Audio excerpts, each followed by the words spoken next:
Video live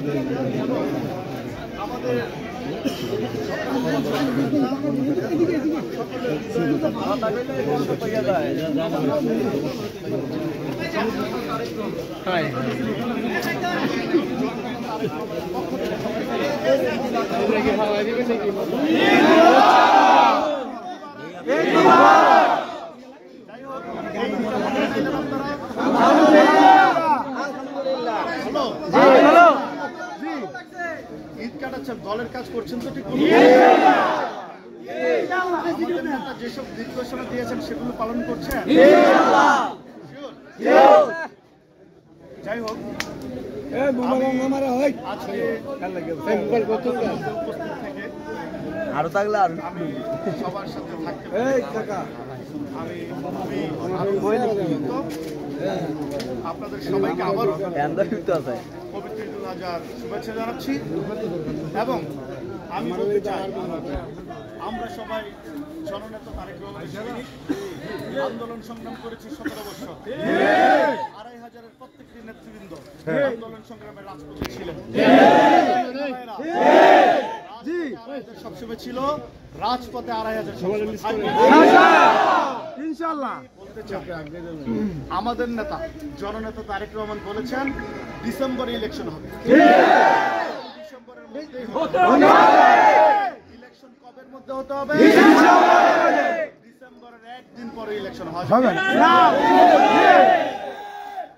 আমি এই সরকারকে, অন্তর্বর্তীকালীন সরকারকে বলতে চাই আপনারা সকল প্রকারের ষড়যন্ত্র বাদ দিয়ে একটি অবাধ, সুষ্ঠু, নিরপেক্ষ গণতান্ত্রিক নির্বাচনের ব্যবস্থা করুন। উইদিন ডিসেম্বর ইলেকশন হতে হবে। একদিন তাদের ভোটের মাধ্যমে তাদের পছন্দের নেতাকে নির্ধারণ করতে চায়, তাদের পছন্দের দলকে ক্ষমতায় দেখতে চায়, ঠিক কিনা? সেই নির্বাচনের ব্যবস্থা আপনারা ডিসেম্বরের মধ্যেই করবেন সেই আশা করি।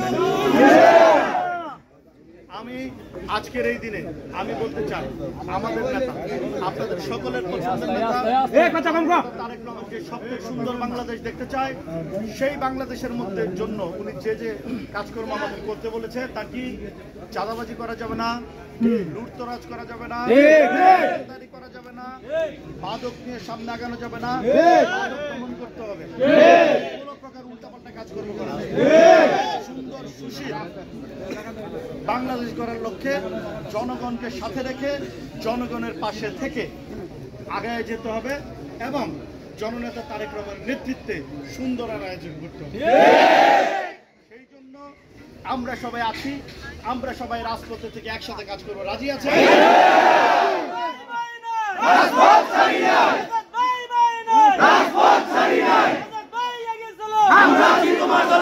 আমরা জননেতা তারেক রহমানের নেতৃত্বে একটি অবাধ, সুষ্ঠু, নিরপেক্ষ নির্বাচনের জন্য যা যা করা দরকার আমরা সবকিছু করে যাবো ইনশাল্লাহ। বিএনপির যে কোনো ভূমিকায় রাজপথে সবার সামনে অবস্থান নেবে সেই এবং আমাদের নেতা জননেতা তারেক রহমানের যে স্বপ্নের সুন্দর বাংলাদেশ গড়তে চায়, সেই বাংলাদেশ গড়ার লক্ষ্যে 2500 বিএনপি অঙ্গ সংগঠন সবচেয়ে বেশি ভূমিকা থাকবে, কাজ করবে ইনশাআল্লাহ। সবাইকে আবারও অনেক অনেক ঈদের শুভেচ্ছা জানিয়ে ঈদ মোবারক এখানে শেষ করছি। বাংলাদেশ জিন্দাবাদ, বাংলাদেশ জাতীয়তাবাদী দল জিন্দাবাদ, শহীদ ওমর হোক, দেশনেত্রী বেগম খালেদা জিয়া জিন্দাবাদ। আপনাদের আমাদের সকলের পছন্দের নেতা, এদেশের বীর বিএনপির অ্যাক্টিং চেয়ারপারসন, আমার রাজনৈতিক অভিভাবক জননেতা তারেক রহমান জিন্দাবাদ। ধন্যবাদ।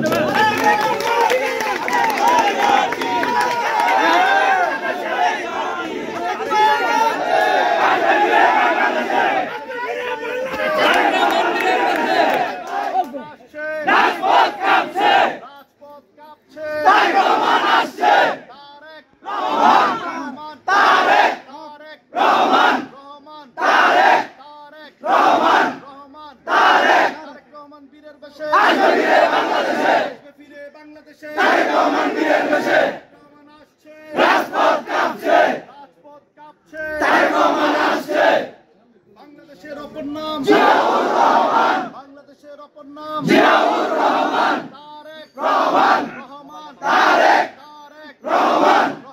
তারেক রহমান বীরের বেশে আসবে ফিরে বাংলাদেশে তারেক রহমান আসছে রাজপথ কাঁপছে তারেক রহমান আসছে